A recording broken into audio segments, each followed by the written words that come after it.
ఈ యొక్క దీని మధ్య మనం ఆలోచించబోయే ఒక అంశం ఏమిటి అంటే, మొదట ఉండిన యొక్క ప్రేమను విడిచిన సంఘం.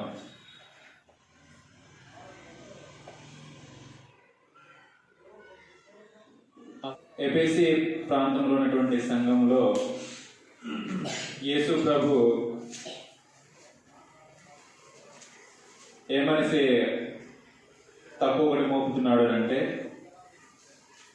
నీకున్న మొదటి యొక్క ప్రేమను నీవు వదిలితివి అనే యొక్క నేరం అనేది మోపడం జరిగింది. మొదట నీకుండిన ప్రేమను విడిచిన యొక్క సంఘం అని మనము ఈ యొక్క దిన ముందు టైటిల్ పెట్టుకొని ఆ సంఘాన్ని గురించి మనం ఆలోచించడానికి మనం ప్రయత్నం చేద్దాం. ఈ యొక్క ఎఫెసీ యొక్క సంఘము ఎలా ప్రారంభమైంది అంటే, అపోస్తుల కార్యాల గ్రంథం 18వ అధ్యాయం. అపోస్తుల కార్యాల గ్రంథం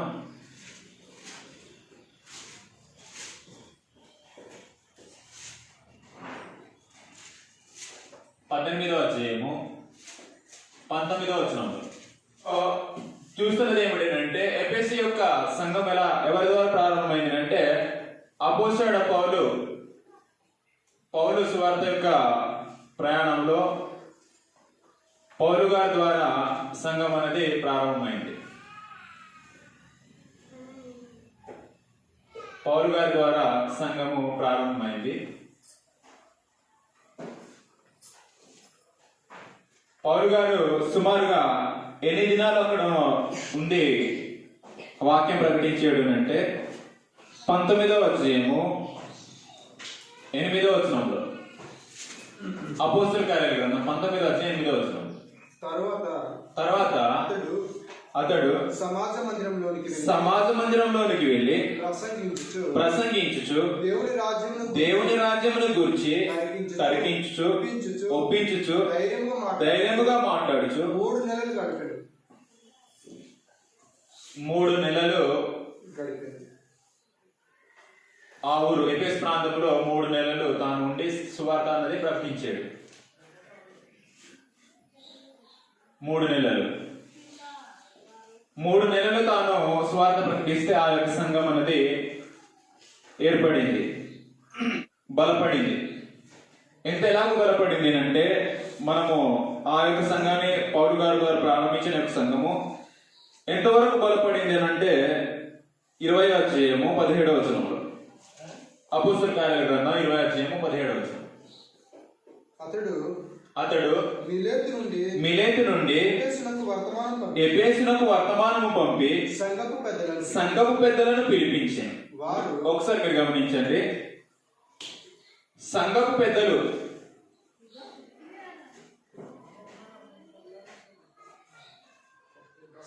పెద్దలు కలిగిన యొక్క సంఘము బలపడిన సంఘం. సంఘపు పెద్దలు కలిగినటువంటి సంఘము అది బలపడిన సంఘం అని చెప్పవచ్చు. ఆ బలపడిన యొక్క సంఘము ఎఫెసు 3 నెలలు తాను సువార్త ప్రకటిస్తే ప్రారంభమైన సంఘము ఎంతవరకు బలపడింది అంటే, సంఘపు పెద్దలు కలిగినటువంటి స్థానిక సంఘంగా బలపడింది. అలా బలపడిన యొక్క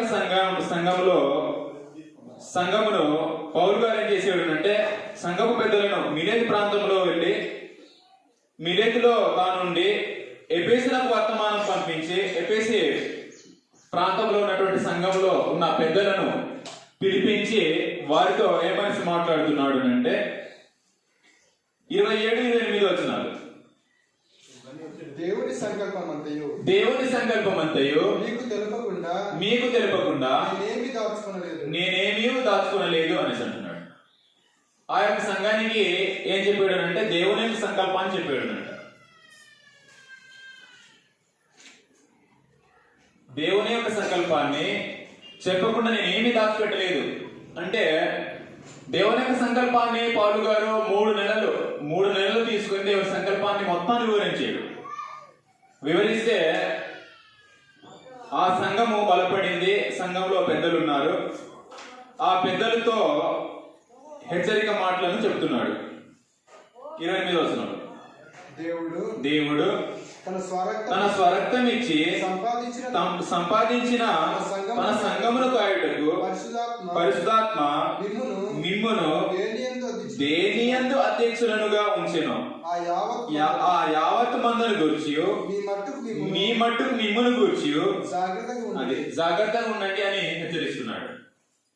మీరు గమనించండి, పౌలు గారు ద్వారా సంఘం అనేది ప్రారంభమైంది. ఎఫెసు యొక్క సంఘం, ఎఫెసు ప్రాంతంలో ఉన్న సంఘము. పౌలు గారు 3 నెలలు సువార్త ప్రకటించాడు. 3 నెలల్లో ఏం చేశాడు అంటే ప్రకటిస్తే అందులో ప్రారంభమైన సంఘము బలపడి పెద్దలు ఏర్పడ్డారు. 31వ వచనంలో కూడా వివరిస్తాడు. 31వ వచనం, కావున నేను 3 సంవత్సరములు రాత్రింపగళ్ళు కన్నీళ్లు విడుచు ప్రతి మనుషునికి మానక బుద్ధి చెప్పి తినని మీరు జ్ఞాపకం చేసుకొని. ఇందులో 3 సంవత్సరాలు అనేసి అన్నాడు. కావున నేను 3 సంవత్సరములు రాత్రి పగలు 3 నెలల్లో మొదటిసారి గడిపి అక్కడ ఇందులో చెప్తున్నట్టుగా 3 సంవత్సరములు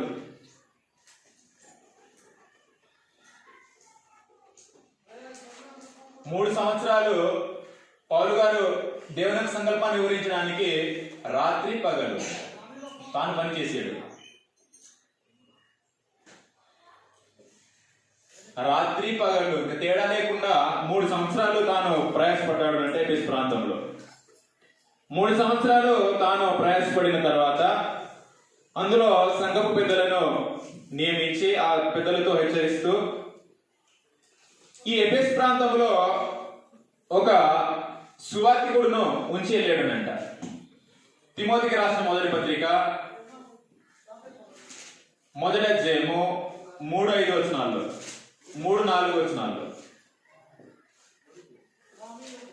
ఈ ఎఫెసు ప్రాంతంలో పౌలు గారు తిమోతిని ఎఫెసు యొక్క స్థానిక ప్రభు సంఘాన్ని చూసుకోమని తిమోతిని ఆ సంఘంలో సువార్తికునిగా ఉంచి తాను వెళ్ళడం జరిగింది. నేను మాసిదోనియాకు వెళ్ళుచుండగా సత్యమునకు భిన్నమైన బోధ చేయవద్దనియు కల్పన కథలను మితము లేని వంశావళులను విశ్వాస సంబంధమైన దేవుని ఏర్పాటుతో కాక వివాదముతోనే సంబంధము కలిగి ఉన్నవి గనుక వాటిని లక్ష్య పెట్టవద్దనియు కొందరికి ఆజ్ఞాపించుటకు. అది ఈ విషయాన్ని మనసులో పెట్టుకోవాలి. నీవు ఎఫెసులో నిలిచి ఉండవలనని నిన్ను హెచ్చరించిన ప్రకారము ఇప్పుడును హెచ్చరించున్నాను అనేసి అన్నాడు. అంటే తిమోతిని ఎఫెసు ప్రాంతంలో ఎఫెసులో నిలిచి ఉండాలని నిలబెట్టాడు.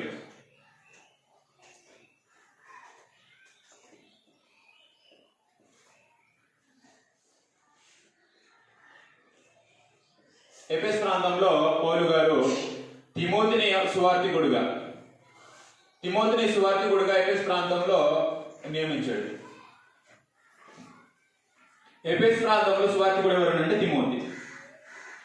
ఎందుకు ఆయనను అక్కడ విడిచిపెట్టవలసినట్టు అవసరం ఏర్పడింది అంటే అక్కడ భిన్నమైన బోధలు అనేది వినబడుతుంది అంటే సత్యములకు భిన్నమైన బోధలు, కల్పనా కథలు, మితములేని వంశావళులు, విశ్వాస సంబంధమైన దేవుని ఏర్పాటుతో కాక వివాదముతో సంబంధం కలిగి ఉన్నవి. వాటిని నువ్వు లక్ష్య పెట్టొద్దు, వాటిని చెప్పనివ్వద్దు, వేరే భిన్నమైన సువార్త ప్రకటింపనివ్వద్దు అని తిమోతికి ఎఫెసు ప్రాంతంలో పౌలు గారు విడిచిపెట్టి సువార్తికుడుగా ఎన్నుకొని అక్కడ విడిచిపెట్టడం జరిగింది తిమోతిని. ఆ యొక్క ఎఫెసు యొక్క ప్రాంతంలో తిమోతి గారి ఆ సువార్తికుడుకు పౌలు గారు ఇలాగూ ఎఫెసు ప్రాంతంలో తనను సువార్తికునిగా నియమించి వెళ్ళడం జరిగింది. ఆ ఎఫెసు యొక్క ప్రాంతంలో సంఘము ఏమైందో, సంఘము ఎలాగ బలపడిందో ఆ యొక్క సంగతులను మనం ఆలోచన చేద్దాం. ఎఫెసు ప్రాంతంలో సంఘం ఎలా బలపడింది అంటే మొదటి పాయింట్, వారు పొందిన మెప్పు. యేసు ప్రభు వారు పొందినటువంటి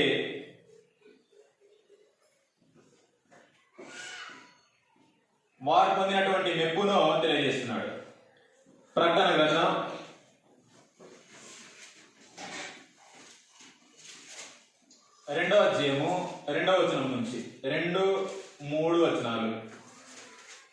అలాగే 6వ వచనం కూడా, నీ క్రియలను నీ నీ కష్టమును నీ నీ సహనమును నేనెరుగుదును.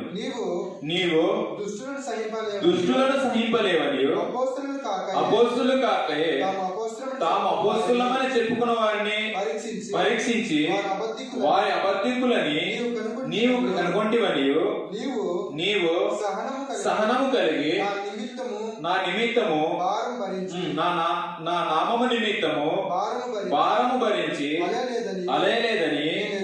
అది వారు పొందినటువంటి మెప్పును ఇక్కడ వివరిస్తున్నాడు. వారు పొందినటువంటి మెప్పు ఏమిటో అంటే వారి యొక్క క్రియలు.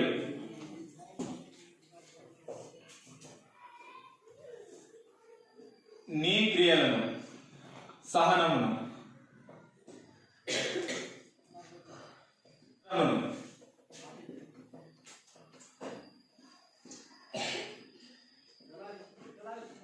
నీ క్రియలను కష్టమును సహనమును నేను ఎరుగుదును అనేసి అన్నాడు. యేసు ప్రభుకు తెలుసు. తర్వాత దుష్టులను సహించరునంట. వారు దుష్టులను సహింపలేరు ఎఫెసు ప్రాంతంలో ఉన్న సంఘం. తర్వాత అబద్ధికులను కనుగొన్నారనంట. క్రీస్తు నిమిత్తము భారం భరించేదంట. భారం భరించి అలయలేదు.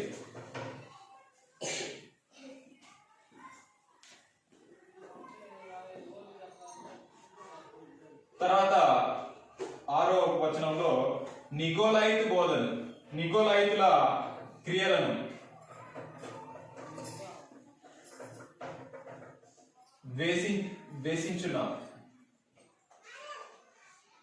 ద్వేషించారనంట ఎఫెసీ ప్రాంతంలో ఉన్న సంఘం. వారు బలపడిన తర్వాత వారు పొందినటువంటి మెప్పుని యేసుప్రభు గుర్తిస్తున్నాడు. వారి యొక్క క్రియలు, సహనము, కష్టము యేసుప్రభుకు తెలుసు. వారి యొక్క క్రియలు ఎలాగుంటాయి అంటే వారి యొక్క క్రియలు అపోస్తల కార్యాల గ్రంథం. యేసు ప్రభువును నమ్ముకున్న తర్వాత వారు చేసినటువంటి పనులు ఎలా ఉన్నాయో ఒకసారి చదువుదాం. అపోస్తల కార్యాల గ్రంథం 19వ అధ్యాయము. అపోస్తల కార్యాల గ్రంథం 19వ అధ్యాయము 17-19 వచనాలు. అపోస్తల కార్యాల గ్రంథం ఈ సంగతి 19వ అధ్యాయము 17-19 వచనం. ఈ సంగతి ఎఫెసులో కాపురమున్న సమస్తమైన యూదులకును గ్రీసు దేశస్థులకును తెలియవచ్చినప్పుడు వారందరికీ భయం కలిగేను గనుక ప్రభువైన యేసు నామము గణపరచబడెను. ఈ విషయాన్ని మీరు మనసులో పెట్టుకోవాలి. విశ్వసించిన వారు అనేకులు వచ్చి తాము చేసిన వాటిని తెలియజేసి ఒప్పుకొనిరి. మరియు మాంత్రిక విద్య అభ్యసించిన వారు అనేకులు తమ పుస్తకాలు తెచ్చి అందరి ఎదుట వాటిని కాల్చివేసిరి. వారు లెక్క చూడగా వాటి వల్ల 50,000 వెండి రూకలాయెను. ఇంత ప్రభావముతో ప్రభు వాక్యము ప్రబలమై వ్యాపించెను అనేసింది. మీరు గమనించండి, ఈ ఎఫెసు ప్రాంతంలో ఉన్నటువంటి సంఘము మొదటిలో తాము యేసు ప్రభువును నమ్ముకున్నప్పుడు వారిలో ఏముంది అంటే మాంత్రిక విద్య అనేది నేర్పించడానికి గ్రంథాలు ఉన్నాయనంట. అంటే మాంత్రిక విద్యను నేర్పించడానికి వాళ్ళ దగ్గర పుస్తకాలు ఉన్నాయంట. అలాంటి పుస్తకాలను యేసు ప్రభు నమ్ముకున్నప్పుడు, దేవుడు నమ్ముకున్నప్పుడు ఏం చేశాడు అంటే ఎవరి దగ్గర ఈ మాంత్రిక పుస్తకాలు ఉండకూడదు, అన్ని తీసుకురండి అని తీసుకొచ్చి అన్ని పుస్తకాలను ఏం చేశారంటే తగలబెట్టేసాడు, కాల్ చేసాడు. ఆ కాల్ చేస్తే ఆ యొక్క పుస్తకాల యొక్క వెల ఎంత అంటే 50,000 వెండి రూపాయలు ఉంది అన్నాడు. 50,000 వెండి రూపాయలు అంటే అంత యొక్క 50,000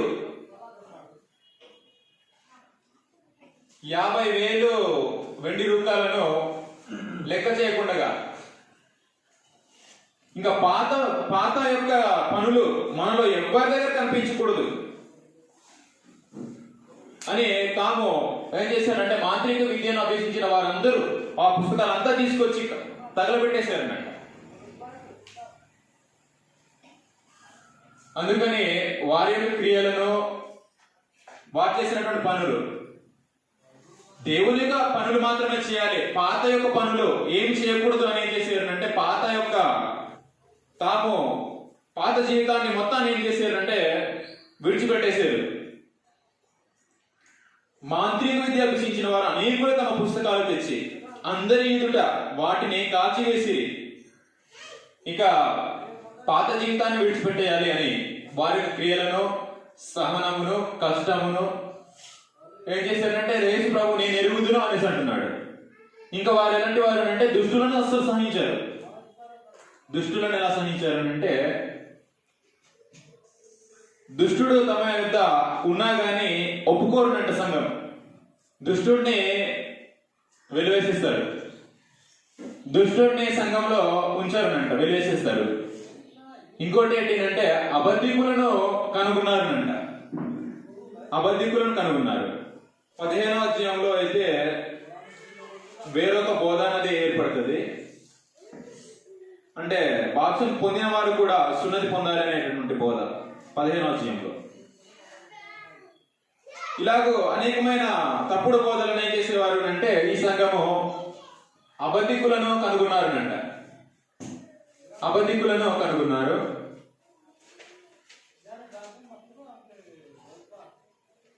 ఎగ్జాంపుల్ గా ఇందులో అపొస్తలుల కార్యాల గ్రంథం 15వ అధ్యాయము మొదటి 5 వచనాల్లో ఉన్న సందర్భం అందరికి తెలిసిందే. అక్కడ బాప్తిసం తీసుకున్న వారు కూడా సున్నతి పొందాలి అనే యొక్క బోధ, ఆ బోధ అలాంటి యొక్క తప్పుడు బోధను మీరు కనుగొన్నారనంట. క్రీస్తు నిమిత్తము భారం భరించి వారు అలసిపోలేదునంట ఎఫెసు ప్రాంతంలో ఉన్నవారు. తర్వాత నికోలాయితు బోధనను కూడా ద్వేషించారనంట, నికోలాయితు బోధనను కూడా ద్వేషించారు. ఒకసారి చదువుదాం. ప్రకటన గ్రంథం 2వ అధ్యాయము 6వ వచనంలో. అయితే ఈ ఒకటి నీలో ఉన్నది నికోలాయితుల క్రియలు నీవు ద్వేషించున్నావు, నేను కూడా అది నికోలాయితు క్రియలను కూడా ద్వేషిస్తున్నారన్నమాట. నికోలాయితుల బోధన గురించి, నికోలాయితుల యొక్క క్రియలను గురించి స్మరణ సంఘంలో ఆ యొక్క విషయాన్ని వివరిస్తాడు. ఒకసారి దాన్ని అర్థం చేసుకోవడానికి మనం చదువుదాం. 15వ వచనంలో 14-15 వచనాలు. అయినను నేను నీ మీద కొన్ని తప్పిదములు మోపవలసి ఉన్నది, అవేవనగా విగ్రహములకు బలించిన వాటిని తినునట్లును, జారత్వం చేయనట్లును, ఇశ్రాయేలులకు ఉరియొడ్డుమని బాలాకులకు నేర్పిన బిలాము బోధను అనుసరించిన వారు నీలో ఉన్నారు. అటువలనే నికోలాయితుల బోధ అనుసరించు వారు నీలో ఉన్నారు అని అన్నాడు. అంటే నికోలాయితుల యొక్క బోధ ఉంది, వారి యొక్క క్రియలు కూడా ఉన్నాయి. నికోలాయితుల యొక్క బోధ క్రియ ఏమిటంటే విగ్రహంలో కల్పించిన వాటిని తినవచ్చు అనేసి అంటారు. ఇంకా రెండవది ఏమనేసి అంటారు అంటే జారత్వము తప్పు లేదు అనేసి అంటారు. విగ్రహములకు బలించిన వాటిని తినట్లును, జారత్వం చేయనట్లును. జారత్వానికి సపోర్ట్ చేస్తారు, విగ్రహములకు అర్పించిన వాటిని తినాలి అని బోధిస్తారంట. అది నికోలాయితుల యొక్క క్రియ, వారి యొక్క బోధ. వాటిని ఈ ఎఫెసు ప్రాంతంలో ఉన్న సంఘము గుర్తించింది. అందుకని యేసు ప్రభు వీటిని లేవనెత్తి ఇవంతా నాకు తెలుసు, మీరు ఎంత విశ్వాసం గట్టిగా ఉన్నారో నాకు తెలుసు అనేసి అంటున్నాడు. 2వ వచనం, నీ క్రియలను, నీ కష్టమును, నీ సహనమును నేను ఎరుగుదును. నీవు దుష్టులను సహింపలేవని, అపోస్తులు కాకయే తాము అపోస్తులమని చెప్పుకున్న వారిని పరీక్షించి వారు అబద్ధికులను నీవు కనుగొంటివని, నీవు సహనం కలిగిన నామం నిమిత్తము భారం భరించి అలేలేదని నేను ఎరుగుతాను. అయితే రెండవ విషయాన్ని ఏమి చెప్తున్నాడు అంటే, వారు చేయించినటువంటి తప్పును మోపాడు. సంఘం చేయించినటువంటి వారు చేయించున్న తప్పు,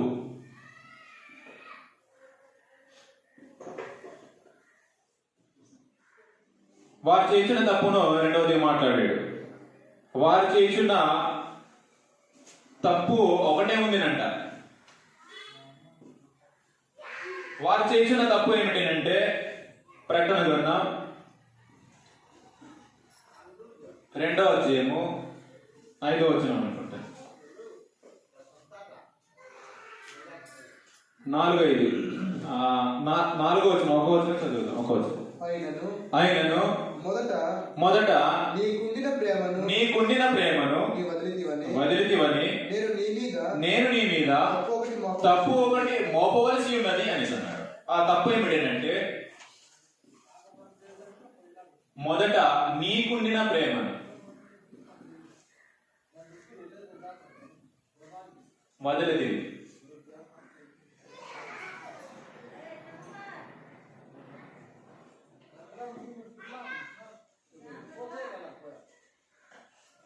ఈ స్థానిక ప్రభు సంఘంలో యేసు ప్రభు చూపిస్తున్నటువంటి ఒకటే తప్పు. అయితే మనము ఈ యొక్క దినమందు ఆ ప్రభు సంఘం ద్వారా నేర్చుకోవాల్సినటువంటి నీతి ఏమిటంటే, సంఘంలో ఒక్క తప్పు కూడా ఉండకూడదునంట. ఒక్క తప్పు కూడా ఉండకూడదు. ఒక్క తప్పు ఉన్నా కానీ సహించాడు ప్రభు. ఈ సంఘంలో ఎంతో ప్రయాసపడ్డారు, ఎంతో విశ్వాసం కలిగి ఉన్నారు. అయినప్పటికీ వీరిలో ఒకటే తప్పు ఉంది అంట. అయితే మన యొక్క సంఘంలో పెట్టుకోవాలి. మన యొక్క సంఘంలో ఆ ఎఫెసీ ప్రాంతంలో ఉన్నటువంటి సంఘం దగ్గర పెట్టుకొని ఒకవేళ మనం ఆలోచించినట్లయితే, మన యొక్క సంఘంలో ఎన్ని తప్పులు కనిపిస్తాయి యేసు ప్రభువుకు? ఎన్ని తప్పులు కనిపిస్తాయి అంటే, సంఘంలో ఒక తప్పు కూడా ఉండకూడదనంట. ఒక్క తప్పు ఉంటే యేసు ప్రభు ఒప్పుకోడు. ఒక్క తప్పు ఉంటే యేసు ప్రభు ఒప్పుకోడు. ఎందుకు ఒప్పుకోడు అంటే, ఎంతగానో ఆ సంఘాన్ని ప్రేమించి, ఎఫెసీ పత్రిక 5వ అధ్యాయం, ఎఫెసీ పత్రిక 5వ అధ్యాయం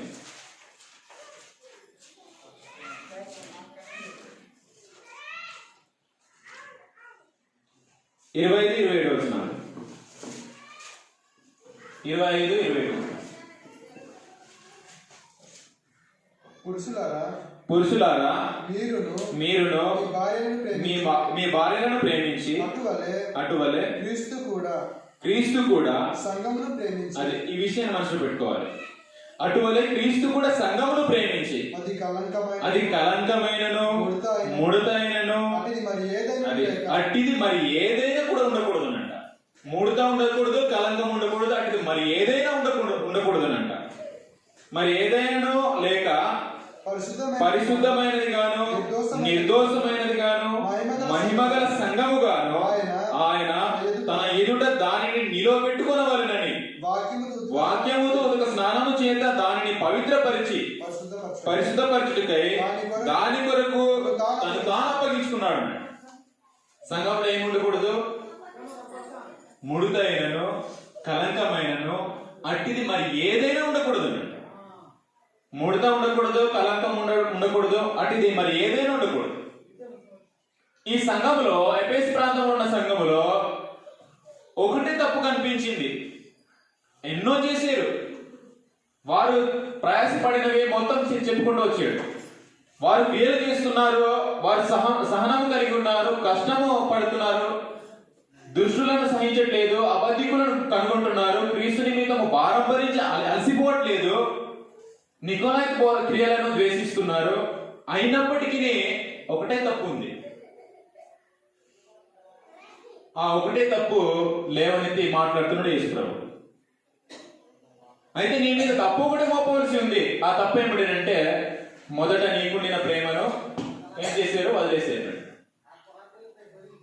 ఎన్నో మనం కూడా ఆ స్థానిక ప్రభు సంఘంలో నిల్చున్నామేమో. ఆ స్థానిక ప్రభు సంఘం ఒకటే తప్పు, ప్రేమను విడిచిపెట్టేది. మన యొక్క సంఘాన్ని పెట్టుకొని చూసినప్పుడు మనం ఇంకా ఎన్నో తప్పులు చేసి ఉంటామేమో. దీనికి ఎగ్జాంపుల్గా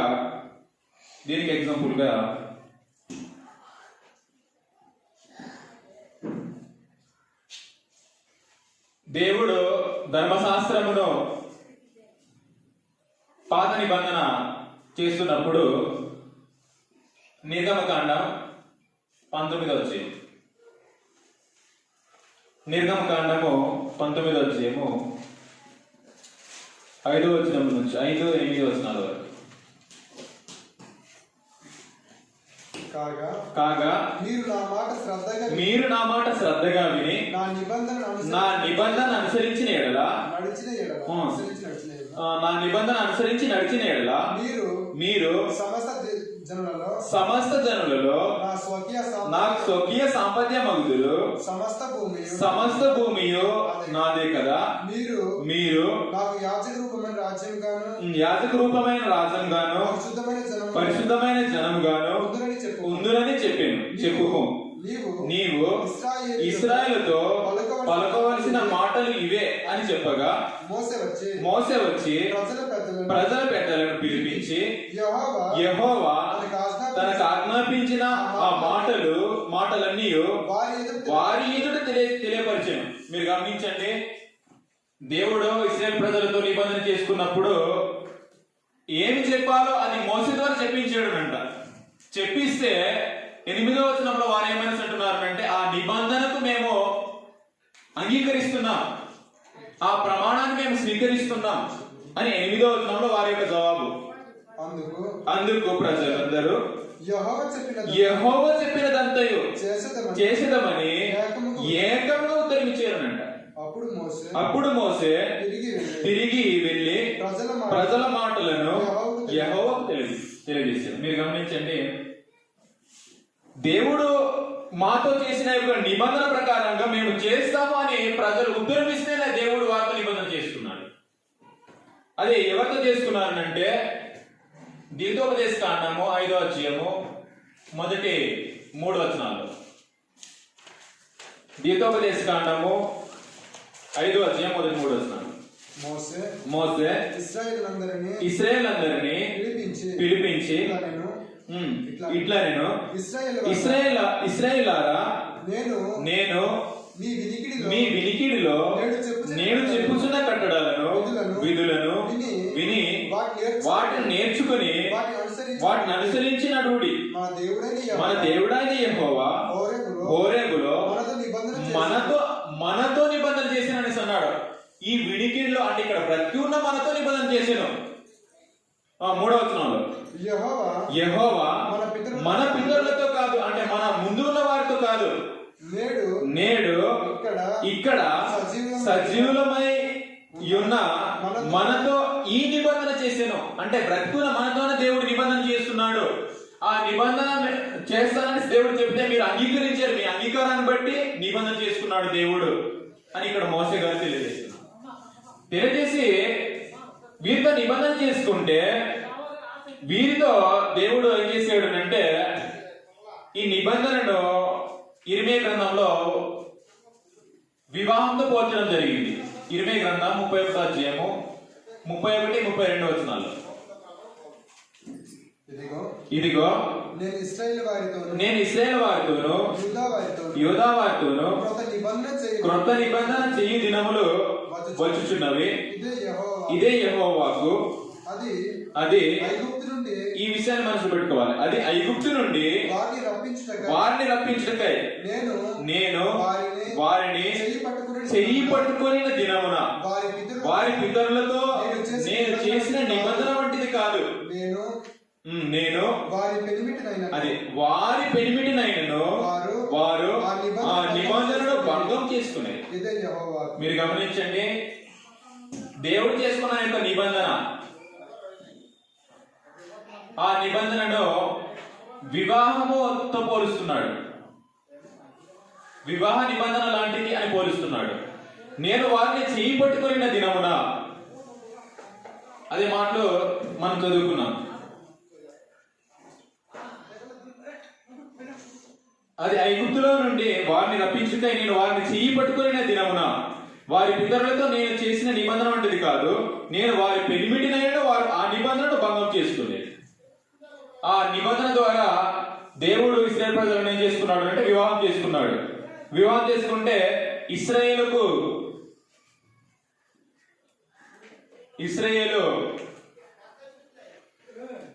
దేవుడు, ఇశ్రాయేలు ఏమో వధువు, దేవుడేమో వరుడు.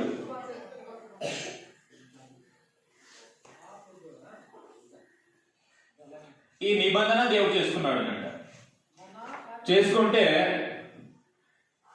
ఈ మొదట్లో ఎలా ఉంది అంటే, ఈ యొక్క వధువు మొదట్లో ఎలా ఉందో ఇప్పుడు చదువుదాం. మొదట్లో ఎలా ఉంది అంటే ఏమియా గ్రంథం 2వ అధ్యాయం 1వ వచనం నుంచి చదువుదాం.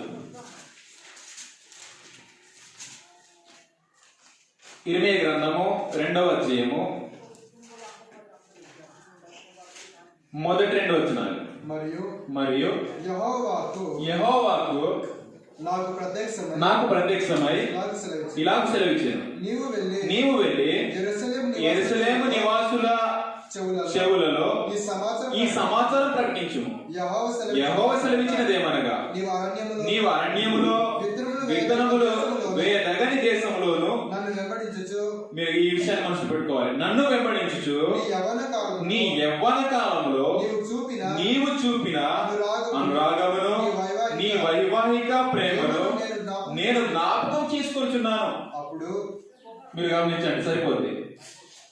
దేవుడు మొదట్లో ఈ ఇశ్రాయేలు చూపించినటువంటి ప్రేమానురాగాలు ఇప్పుడు చివరిలో లేవునంట.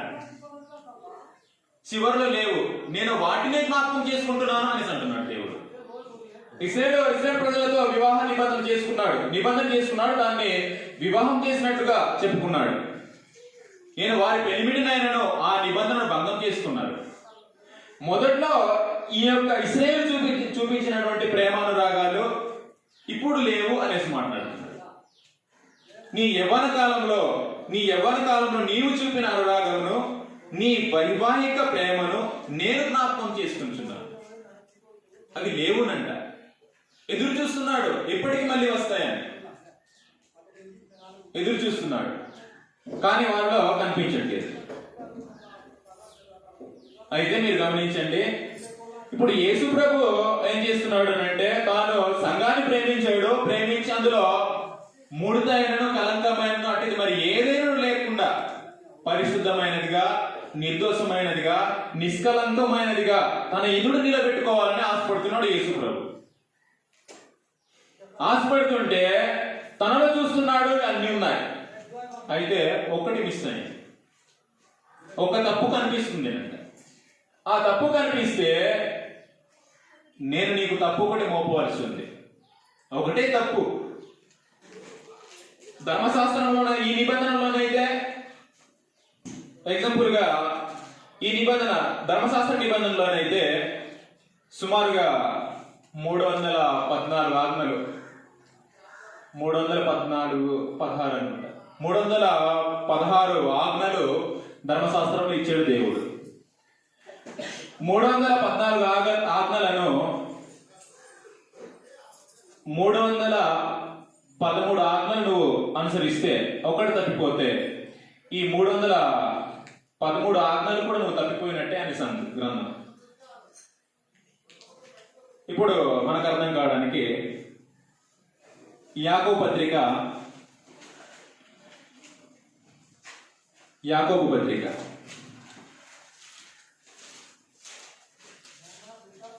2వ అధ్యాయము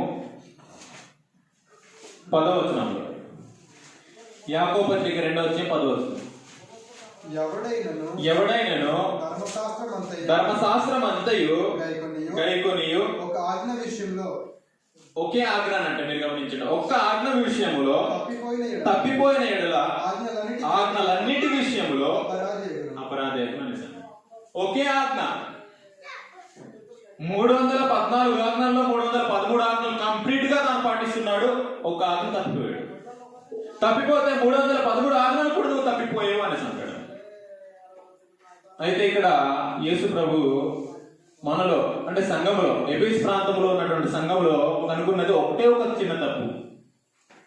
ఎన్నో తప్పులు చేయలేదు, ఒకే ఒక తప్పు. ఆ తప్పు ఏమిటంటే మొదట నీకుండిన ప్రేమ.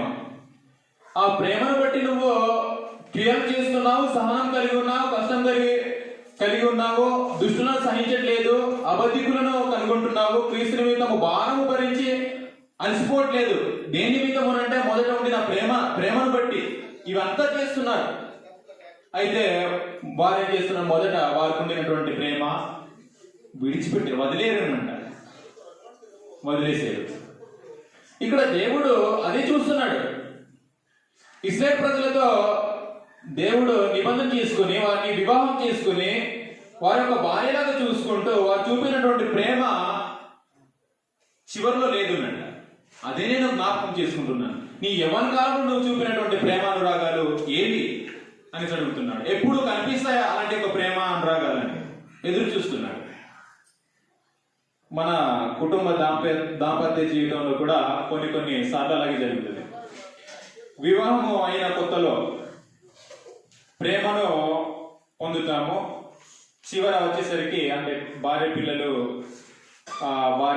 పిల్లలు వచ్చిన తర్వాత మొదట ఉండి నాకు ప్రేమ ఏం చేస్తుందంటే చల్లారిపోతుంది. అంటే మనము కనిపించదు అలాగే. కాబట్టి మన యొక్క కుటుంబ విషయంలో, దాంపత్య జీవితంలో కావచ్చు, దేవుడు కూడా అదే అడుగుతున్నాడు ఇశ్రాయేలు ప్రజలతో. యవ్వన కాలంలో నీకుండిన యొక్క ప్రేమ అనురాగాలు ఏవి? వాటిని నేను జ్ఞాపకం చేసుకుంటున్నాను అనేసి అంటున్నాడు. యేసు ప్రభు అంటున్నాడు, మిమ్మల్ని ప్రేమించి నా యొక్క ప్రాణాన్ని పెట్టి మీలో ఉన్న ముడత కలకము మరి ఏది కూడా ఉండకూడదని మిమ్మల్ని అందరినీ పరిశుద్ధపరిచిన తర్వాత నా ఎదుట నిలబెట్టుకోవాలని నేను ఎదురు చూస్తున్నప్పుడు మీలో కనిపించింది ఒక తప్పు. మీలో తప్పు ఒకటే తప్పు. అయితే మన యొక్క ప్రభు సంఘంలో ఎన్ని తప్పులు ఉన్నాయో ఒక్క తప్పు కూడా యేసు ప్రభు ఒప్పుకోడు. ప్రాణం పెట్టిన వాడు ఒక తప్పు కూడా ఒప్పుకోడు. వివాహం చేసుకోవాల్సిన వరుడు ఒప్పుకోడు. కన్యకగా నిలబడాలి. కొరింథీయులకు రాసిన 2వ పత్రిక, వివాహం చేసుకోవడానికి సిద్ధపడుతున్నటువంటి వరుడు వధువులో ఎటువంటి కలంకము గాని ముడత గాని మరి ఏదైనా కనిపిస్తే ఒప్పుకోడు. కొరింథీయులకు రాసిన 2వ పత్రిక 11వ అధ్యాయము 2వ వచనం. కొరింథీయులకు రాసిన 2వ పత్రిక 11వ అధ్యాయం 2వ వచనం.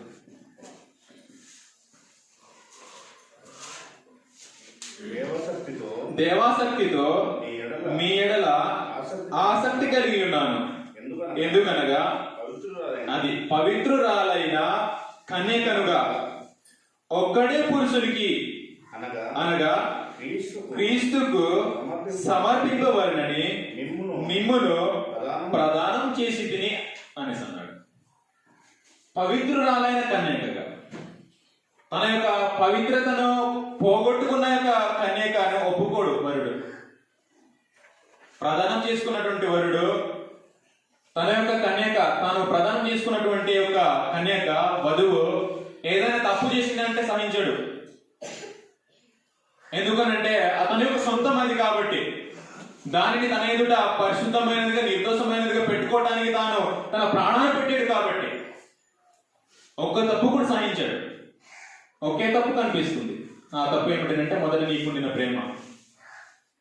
మనం కూడా బాప్తిసం పొందిన తొలి దినాల్లో ప్రతి కూడికకు అటెండ్ అవుతాము, ప్రతి బైబిల్ తరగతికి అటెండ్ అవుతాము, ప్రతి ఒక్క ఆరాధనకు అటెండ్ అవుతాము.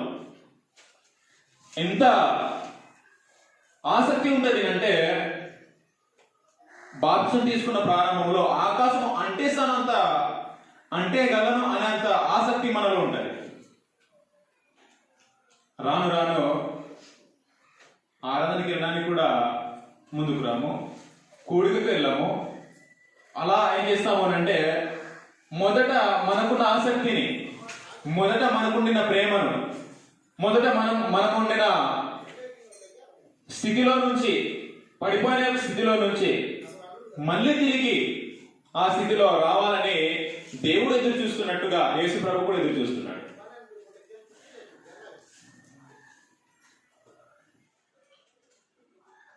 ఆ మొదటి ప్రేమ ఏంటో ఇంకా మనము దాన్ని డీటెయిల్గా ఆలోచన చేసినప్పుడు, మొదట వారికి ఉండిన ప్రేమ, ఆ మొదటి ప్రేమ ఏంటో మనము అర్థం చేసుకోవడానికి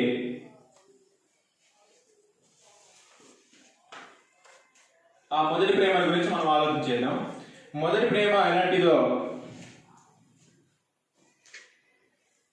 అపోస్తలుల కార్యాల గ్రంథం 19వ అధ్యాయము 17వ వచనం నుంచి 20వ వచనం. అపోస్తలుల కార్యాల గ్రంథం 19వ అధ్యాయము 17వ వచనం నుంచి 20వ వచనంలో ఉన్న సంగతులను మనం చదువుదాం. ఆ మొదటి ప్రేమ ఎలాంటిదో దాన్ని కొద్ది నిమిషాలు మనం గ్రహించడానికి ప్రయత్నం చేద్దాం. ఈ సంగతి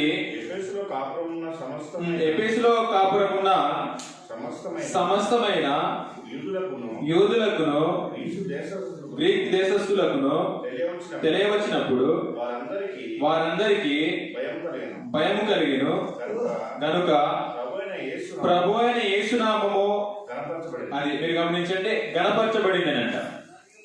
అలా గణపరచడానికి గల కారణం ఏమిటంటే, యేసునామము నిమిత్తము వారు కలిగినటువంటి ప్రేమను అందరూ చూపిస్తున్నారు. ఆ ప్రేమ చూపిస్తున్నారు. ఆ ప్రేమ చూపిస్తుంటే గ్రీక్ దేశస్తులకు భయం కలిగేసింది, అంటే యూదులకు భయం పుట్టేసింది అంట. యూదులకు భయం పుట్టేసింది. ఈ సంగతి ఎఫెసులో కాపురమున్న సమస్తమైన యూదులకును గ్రీక్ దేశస్తులకు తెలియవచ్చినప్పుడు వారందరికీ భయం కలిగింది. ఎందుకు భయం కలిగింది అంటే, వారు చూపించినటువంటి ప్రేమను చూపిస్తున్నారు. వారిలో ఉంది ప్రేమ. ఆ ప్రేమను చూస్తుంటే యూదులు గ్రీక్ దేశస్తులు భయపడుతున్నారనంట. వీరికి భయం కలుగుతుంది, భయం వేస్తుంది. ఎందుకంటే వారు చూపిస్తున్న ప్రేమను చూసి అందరూ క్రైస్తవులు అయిపోతారేమో అని. అంటే మొదట వారు చూపిస్తున్న ప్రేమ, వారికి ఉండినటువంటి ప్రేమ లాంటిది అంటే అంత వ్యాపిస్తుంది. ప్రభువైన యేసునామము గణపరచబడిన అనిస్తుంది, గణపరచబడుతుంది. 20వ వచనం డైరెక్ట్ చదివేద్దాం. 20వ వచనం. ఇంత ప్రభావముతో ప్రభు వాక్యము ప్రబలమై వ్యాపించేనంట. ఎంతో బహుగా ప్రబలమై వ్యాపిస్తుంది దేవుని యొక్క వాక్యము. ఎందుకనంటే వారు చూపిస్తున్నట్టు ప్రేమను బట్టి. ప్రేమ అంటే మరి ఏదో అనుకోకూడదు. ప్రేమ అంటే ఏమిటంటే, మనం గ్రంథాలు చూద్దాం. యోహాను సువార్త 14వ అధ్యాయం. యోహాను సువార్త 14వ అధ్యాయము. ప్రేమ అంటే ఏంటో అక్కడ మనకు చూస్తాము. యోహాను సువార్త 14వ అధ్యాయము 21వ వచనంలో. యోహాను సువార్త 14వ అధ్యాయము 21వ వచనం. నా ఆజ్ఞలను అంగీకరించి, మీరు గమనించండి, అక్కడ రెండు విషయాలు తెలియజేస్తాడు. ఆజ్ఞలు అంగీకరించాలి, వాటిని గైకొను వాడే, అది ఆజ్ఞలను అంగీకరించాలి, తర్వాత గైకోవాలి. నన్ను ప్రేమించువాడు. అది ప్రేమ అంటే ఏమిటంటే ఆజ్ఞలను అంగీకరించడం, గైకొనడం. ప్రారంభంలో వారు చూపినటువంటి ప్రేమ అది. యేసు ప్రభు యొక్క ఆజ్ఞలను గైకొంటున్నారు, అంగీకరిస్తున్నారు, గైకొంటున్నారు. అప్పుడు అందరూ, యూదులందరూ క్రీస్తులందరికీ భయం కలిగిస్తుంది. బహుగా ఏమవుతుందంటే ప్రబలమై వ్యాపిస్తుంది వారు చూపిస్తున్నటువంటి ప్రేమ. నా ఆజ్ఞలను అంగీకరించి వాటిని గైకొన్నవాడే నన్ను ప్రేమించేవాడు. యేసు ప్రభువును ప్రేమించే యొక్క క్రమము ఇది. యేసు ప్రభువు చెప్పినటువంటి ఆజ్ఞలను మనం అంగీకరించి గైకొనడమే యేసు ప్రభువును ప్రేమించడం. గైకొని అంగీకరించి ప్రేమిస్తే యూదులకు క్రీస్తులకు భయం వచ్చేసింది.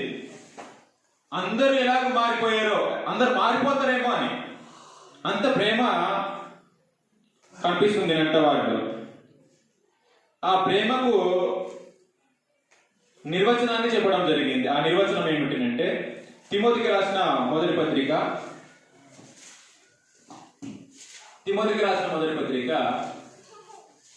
1వ అధ్యాయము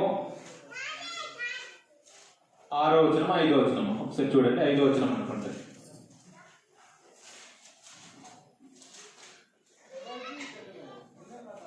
ఐదో వచనం.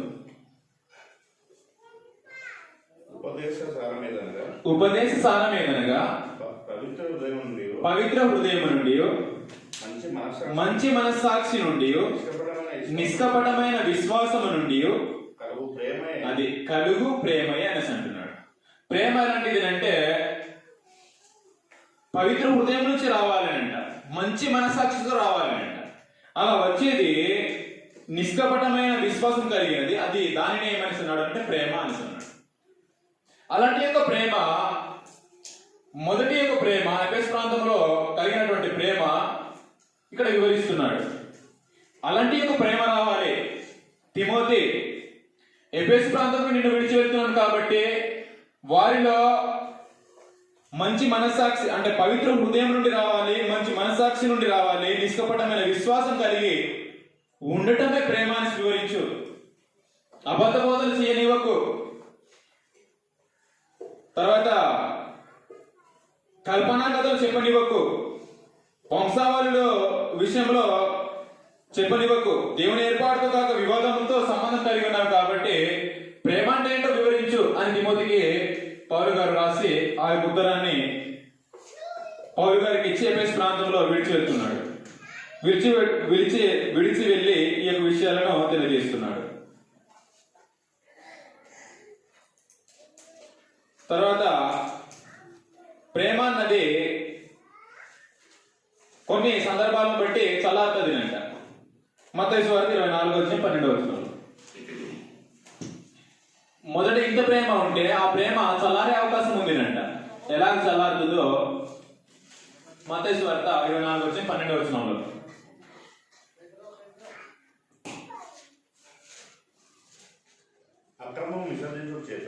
అక్రమము విస్తరించుడు చేత అనేకుల ప్రేమ చల్లారును అనేసి అన్నాడు. అక్రమం అన్నది విస్తరించుడు చేత ప్రేమ అన్నది ఏమవుతుంది అంటే చల్లారుతుంది. మీరు గమనించండి, అక్రమం అంటే మరి ఏదో అనుకోకండి. మత్తయి సువార్త 7వ అధ్యాయంలో మత్తయి సువార్త 7వ అధ్యాయంలో యేసు ప్రభు దగ్గర వచ్చి మత్తయి సువార్త 7వ అధ్యాయము 21వ వచనం నుంచి ప్రభువా ప్రభువా అని నన్ను పిలుచు ప్రతి వాడును పరలోక రాజ్యంలో ప్రవేశింపడు గాని పరలోకమందున నా తండ్రి చిత్త ప్రకారం చేయవాడే ప్రవేశించును. 22వ వచనం నుంచి గమనించండి. ఆ దినమందు అనేకులు నన్ను చూచి ప్రభువా ప్రభువా మేము నీ నామమున ప్రవచింపలేదా, నీ నామమున దయ్యములను వెళ్ళగొట్టలేదా, నీ నామమున అనేకమైన అద్భుతములు చేయలేదా అని చెప్పుదురు. 23వ వచనం మీరు గమనించాలి. అప్పుడు నేను మిమ్మును ఎన్నడూ ఎరుగను. అది ఎవరిని అన్నాడు అక్రమం చేయవాళ్ళారా అని? దేవుని చిత్తాన్ని బోధించని వాడు అక్రమం చేసేవాడు. యేసునామమున నువ్వు అద్భుతాలు చేయవచ్చు, యేసును నువ్వు ప్రభువా ప్రభు అని పిలవచ్చు, యేసునామమున నువ్వు ప్రవచింపవచ్చు, యేసునామమున అనేకమైన దెయ్యాలను వెలగొట్టవచ్చు. కానీ యేసు ప్రభు ఏమని అంటాడు అంటే వారిని అక్రమము చేయవాళ్ళారా అనేసి అంటాడు.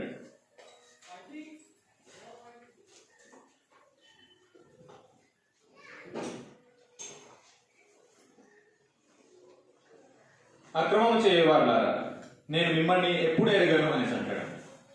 అక్రమం విస్తరించుట చేత ప్రేమ చల్లారిపోతుంది. అక్రమం విస్తరించడానంటే అబద్ధ బోధలు ఎక్కువగా వినపడుతుంటే ప్రేమ ఏమవుతుంది అంటే చల్లారిపోతుంది. కానీ ఎఫెసు ప్రాంతంలో ప్రేమ లేదు అని చెప్పట్లేదు. మొదటి ప్రేమ కనిపించట్లేదని యేసు ప్రభు కంప్లైంట్ చేస్తున్నాడు. ప్రేమ ఉంది కానీ మొదటి ప్రేమ కనిపించట్లేదు. దేవుడు కూడా ఇశ్రాయేలు ప్రజల్లో ఏం చూస్తున్నాడు అంటే ప్రేమను చూస్తున్నాడు. కానీ ఆ ప్రేమ మొదటి ప్రేమ, యవ్వన కాలంలో ఉన్న ప్రేమ వదిలేసేరునంట. నీ యవ్వన కాలంలో ఉన్నటువంటి ప్రేమానురాగాలను నువ్వు వదిలేసావు. నేను వాటిని చూడాలని నేను జ్ఞాపకం చేసుకుంటున్నా, ఆ ప్రేమను నేను జ్ఞాపకం చేసుకుంటున్నాను అనేసి అంటున్నాడు. కాబట్టి ఈ ఎఫెసు ప్రాంతంలో ఉన్నటువంటి మొదటి ప్రేమ ఈ విధంగా ఉండేది. ఈ విధంగా ఉన్న యొక్క ప్రేమ చల్లారడానికి అవకాశం ఉందంటే ఉంది. దేన్ని బట్టి అంటే అక్రమము, అంటే అబద్ధ బోధల విషయంలో క్రమమైన బోధలు లేకపోతే ప్రేమ అన్నది చల్లారిపోతుంది. కాబట్టి నేను ఒక విషయాన్ని తెలియజేసి నేను ముగించేస్తాను. వీరికి హెచ్చరికలను చేయడం జరిగింది. 4వ పాయింట్,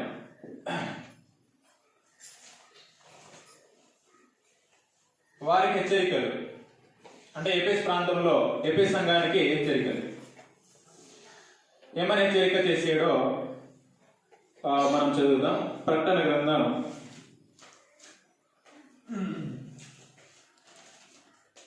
2వ అధ్యాయము. హెచ్చరిక అక్కడ చెప్పాడు. 2వ అధ్యాయము 5వ వచనంలో, నీవు ఏ స్థితిలో నుండి పడితివో అది జ్ఞాపకం చేసుకుని మారు మనసు పొంది ఆ మొదటి క్రియలను చేయుము. అట్లు చేసి నీవు మారు మనసు పొందితే సరి, లేని ఎడల నేను నీ యొద్దకు వచ్చి నీ దీపస్తంభమును దాని చోట నుండి తీసివేతును అనేసి అన్నాడు.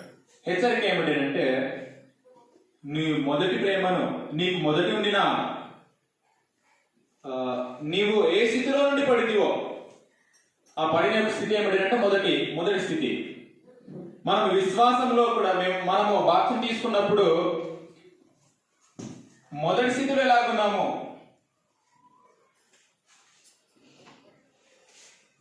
మొదటి స్థితిని మనం జ్ఞాపకం చేసుకోవాలి.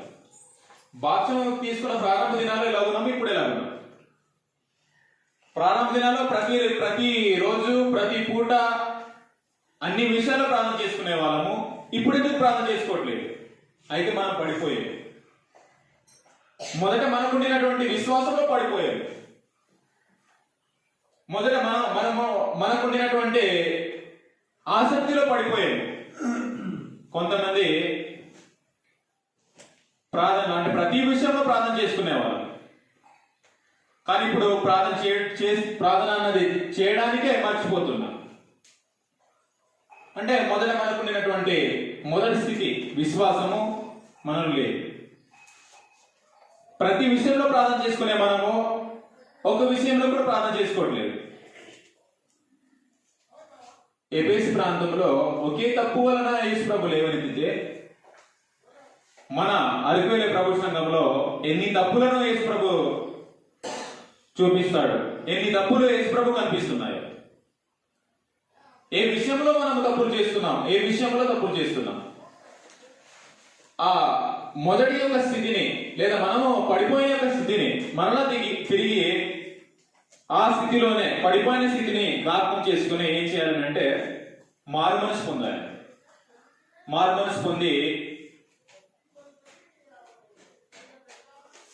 మనసు పొందితే సరి అనేసి అన్నాడు. అంటే వార్నింగ్ చెప్పినట్టుగా మారు మనసు నువ్వు మొదటి స్థితి నువ్వు మరలా పొందుకోలేదా, దీపస్తంభాన్ని ఎత్తుకొని పోతాను అనేసి అన్నాడు.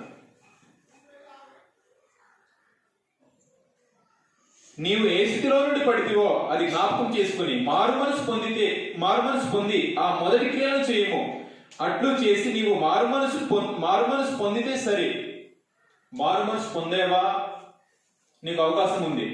మారు మనసు పొందలేదా, ఇక్కడ వారిని కూడా శిక్ష కూడా తెలియజేస్తున్నాడు. లేని ఎడలా నేను నీ యొద్ద నుండి వచ్చి నీ దీపస్తంభమును దాని చోట నుండి తీసివేసిస్తాను అని అంటున్నాడు. అంటే నీకు శిక్ష తప్పదు. మారు మనసు నీకు అవసరం లేదా, శిక్ష రెడీగా ఉంది. శిక్ష ఏమిటి అంటే దీపస్తంభాన్ని ఎత్తుకుని పోతాను. నీకు శిక్ష వస్తుంది. నువ్వు ఏ స్థితిలో నుంచి పడితేవో దాన్ని జ్ఞాపకం చేసుకుని మారు మనసు పొంది మొదటి క్రియలను చేయి. అలా చేయకపోతే నీకు శిక్ష అన్నది కన్ఫర్మ్గా ఉంటుంది. శిక్ష ఏమిటంటే, నేను నీ ఎదురు నుండి వచ్చి దీపస్తంభములు దాని చోటు నుండి ఎత్తుకొని తీసివేస్తాను అనేసి అన్నాడు. దీపస్తంభం తీసేస్తాను. నువ్వు ఏ స్థితి నుంచి పడితేవో దాన్ని మళ్ళా జ్ఞాపకం చేసుకొని మారు మనసు పొంది ఆ మొదటి క్రియలను మనము చేయవలసినటువంటి బాధ్యత మనకుంది. అలా మొదటి క్రియలను చేసి 5వ పాయింట్, జయించినట్లయితే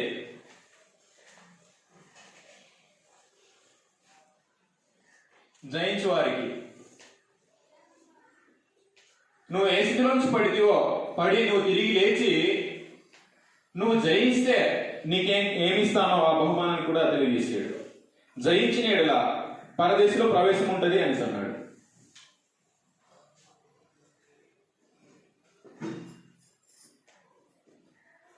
పరదేశంలో ప్రవేశం. తర్వాత జీవవృక్ష ఫలం. జీవవృక్ష ఫలంను భుజింపనిత్తును అనేసి అన్నాడు. అంటే జయించాలి. ఎక్కడి నుంచి జయించాలి అంటే, మనం పడిపోయిన స్థితిలో నుంచి లేచి నిలబడి ఇక మనము ముందున్న ఏ విషయమోనైనా దేవుని యొక్క విషయాలు, ఆత్మ సంబంధమైన విషయాల్లో ఏ ఆటంకం వచ్చినా కానీ దాన్ని జయించాలి. అలా జయించినట్లయితే పరదేశంలో ప్రవేశం ఉంటుంది. జీవవృక్ష ఫలాలను భుజించడానికి యేసు ప్రభు మనకు అనుగ్రహిస్తాడు. అయితే దీనికి ఇచ్చిన ఎగ్జాంపుల్ మనము ఆలోచన చేసినప్పుడు, ఆదికాండము 3వ అధ్యాయంలో లేదా ఆదికాండం 2వ అధ్యాయం 9వ వచనంలో, అంటే ఆదాముకు శోధన వచ్చింది అపవాది చేత. ఒకసారి చదువుదాం. ఆదికాండము 2వ అధ్యాయం 9వ వచనంలో, మరి దేవుడైన యెహోవా చూపునకు రమ్యమైనది, ఆహారమునకు మంచిదినైన ప్రతి వృక్షమును ఆ తోట మధ్యను జీవ వృక్షమును మంచి చెడ్డలు తెలివించే వృక్షమును నేల నుండి మొలిపించును అనేసి అన్నాడు. అయితే దేవుడు ఏమనేసి అన్నాడు అంటే, ఏదైనా వనంలో నువ్వు అన్ని నిరభ్యంతరంగా తినవచ్చు మంచి చెడ్డల వృక్ష ఫలాన్ని, మంచి చెడ్డల వృక్ష ఫలాన్ని నీవు తినకూడదు అనేసి అన్నాడు. అందులో జీవవృక్ష ఫలం ఉంది, మంచి చెడ్డ తెలివించే వృక్ష ఫలం ఉంది. కానీ దేవుడు ఏమనేసి అన్నాడు అంటే, ఆదాముకు 17వ వచనంలో, అయితే మంచి చెడ్డల తెలివించే వృక్ష ఫలము నీవు తినకూడదు అనేసి. ఆదాము మంచి చెడ్డ తెలివించే వృక్ష ఫలాన్ని తినకపోతే ఆదాము ఏమవుతాడు అంటే జయిస్తాడు. ఆ వృక్ష ఫలాన్ని తిన్నాడు కాబట్టి జయించలేకపోయాడు. తన యొక్క భార్య మాటను విని తిన్నాడు అంటే 3వ అధ్యాయము 17వ వచనంలో ఆయన ఆదాముతో, అంటే దేవుడు మాట్లాడుతున్నాడు ఆదాముతో, నీవు నీ భార్య మాట విని తినవద్దని నేను నీకు ఆజ్ఞాపించిన వృక్ష ఫలములు తింటివి అనేసి. అంటే ఆదాము జయించలేదు. ఆదాము జయించలేదు.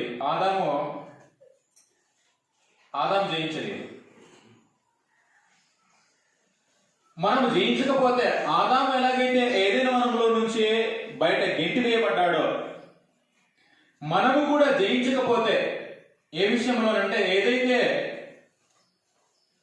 హెచ్చరికలు అంటే ఏదైతే మనం తప్పిపోతున్నామో, ఏదైతే మొదటి స్థితిలో నుంచి పడిపోయిన స్థితిలో నుంచి నిలబడి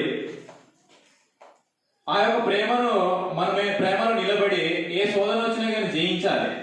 ఆదాములో మనము ఓడిపోకూడదు. ఆదాము జయించలేదు, ఓడిపోయాడు తన యొక్క భార్య మాట విని. అప్పుడు ఏదైనా వనంలోంచి గింటు వేయబడ్డాడు. మనకు కూడా జీవవృక్ష ఫలంలో చేరాలి అంటే మనం కూడా జయించాలి.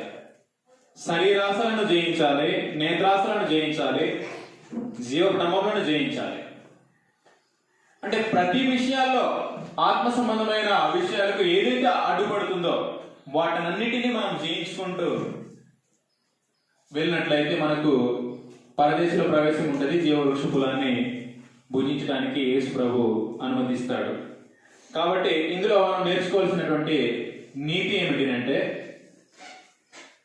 ఇందులో ఈ సంఘంలో నుంచి మనం నేర్చుకోవాల్సినటువంటి నీతి ఏమిటి అంటే, అన్నీ ఎంతో ప్రయాసంతో ఎంతో ఆసక్తితో వారు చేస్తున్నా కానీ ఒకే తప్పును బట్టి మీకు శిక్ష వస్తుందని తెలియజేస్తున్నప్పుడు మన యొక్క సంఘంలో ఎన్ని తప్పులు ఉన్నాయో, అంటే ఒక్క తప్పు కూడా ఉండకూడదు అన్నది యేసు ప్రభు ఎదురు చూస్తున్నాడు. ఒక్క తప్పు కూడా కనిపించకూడదు. తన యొక్క భార్యలో, తన యొక్క వధువులో,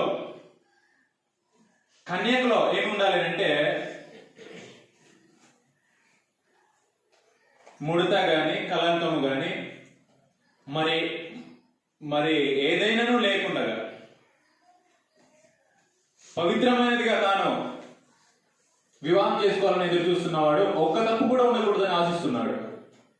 మనము ఎన్ని తప్పులు కలిగి ఉన్నామో సంఘం మొత్తము పరీక్షించుకొని, అంటే సంఘంలో ఏ విషయంలో తప్పిదాలు ఉన్నాయో వాటిని జ్ఞాపకం చేసుకొని ఆ తప్పుల విషయంలో మారు మనసు పొంది, మొదట మనకుండినటువంటి విశ్వాసము, మొదట మనకుండినటువంటి ప్రేమ అంటే మరి ఏమీ కాదు, ఆజ్ఞలను అంగీకరించడం దయకొనడం. ప్రేమ అంటే మరి ఏమీ కాదు, ఆజ్ఞలను అంగీకరించడం దయకొనడం. గైకొనే విషయంలో మనం తప్పిదాలు ఉంటే వాటిని సరి చేసుకొని, మనం పడిపోయిన స్థితిని మనం జ్ఞాపకం చేసుకుని మారు మనసు పొంది దేవుని యొక్క కార్యక్రమాలను శ్రద్ధగా ఆసక్తితో చేయాలని మీ అందరికి మనం చేస్తూ, ఇంతవరకు శ్రద్ధగా ఓపికతో విన్న మీ అందరికీ ప్రభువుని యేసుక్రీస్తు నామమున వందనాలు సమర్పించుకుంటూ మీ అందరికీ వందనాలు.